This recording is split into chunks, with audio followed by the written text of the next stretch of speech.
Net trial tayo guys. Ito yung isa sa pinakaihintay nating mga simangisda na masubukan o matest ang lahat ng aparatos, makinarias at buong barko guys. Malaman natin kung ito ay operational na, lahat ng ginawa ng mga maintenance personnel natin, lahat ng pinagpaguran, lahat ng pinagkagastusan ng kumpanya ay gumagana at nasa maayos na kondisyon.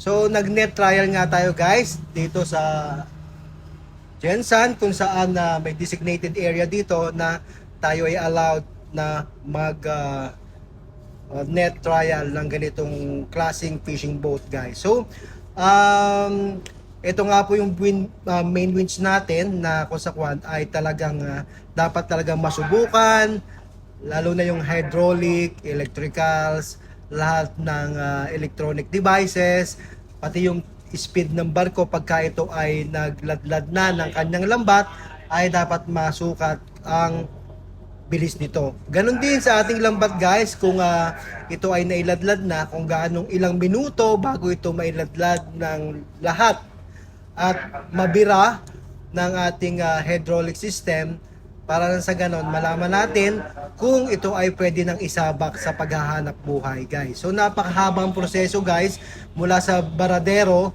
lahat ng dapat palitan, lahat ng dapat ayusin, lahat ng dapat i-repair ay ginagawa during baradero guys. So ngayon ito yung araw ko sa kwan, ito yung simulation na tayo ay umaarya sa isda guys. So dito natin masusubukan at malalaman kung anong resulta, kung successful lahat ng ginawang maintenance dito. At nang sa ganon, ito ay ready to go na once operational na. Pagka dineclare ng ating fishing master, ng ating kapitan, ng chief engineer, ng ating chief riverman at lahat ng mga opisyalis dito ay na malaman kung tayo ba ay ready to go na guys. So sabi ko nga, ito yung pinakahihintay natin dahil dito magdedepende ang ating pag-alis or pag-layout natin.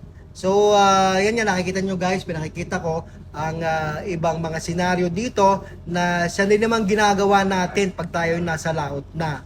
Kaya naman sabi ko nga, ito yung simulation. Kung sa kwan, tinest natin lahat, nasubukan lahat ng sistema ng barko. Kaya naman sana maging maayos ang resulta nito, nang sa ganon in the coming days ay kami ay makapaghanap buhay na at makabawi-bawi sa gastos yung company dito, dahil sa bukas na nagbaradero ang isang barko, talaga naman pong hindi natin makukuwenta sa laki ng gastos guys. So yan naman po ay awa ng Diyos ay kapag naghanap buhay na ay tayo makakabawi kahit papaano guys. Lalong-lalo na ang ating company at ang ating mga crew dito on board guys. So, yan lang muna mga kasimangis. Binigyan ko lang kayo ng konting idea kung bakit nagne-net trial tayo, o para na sa ganon, masubukan talaga lahat ng dapat subukan, matest lahat ng dapat itest, at nang sa ganon, ito ay may deklarang ready to go or operational na ang ating barko. At pwede na tayong makapaghanap buhay sa labas ng bansa guys. So magandang araw sa inyo mga kasimangisda. At sana sa mga susunod nating vlog ay nandun na tayo sa fishing ground. Na sa ganon ay talaga namang makabalik tayo sa ere, makabalik tayo sa hanap buhay na kasamang ang crew ng ating barko guys. So maraming salamat sa inyo lahat at magandang araw. Yan lang muna mga kasimangista.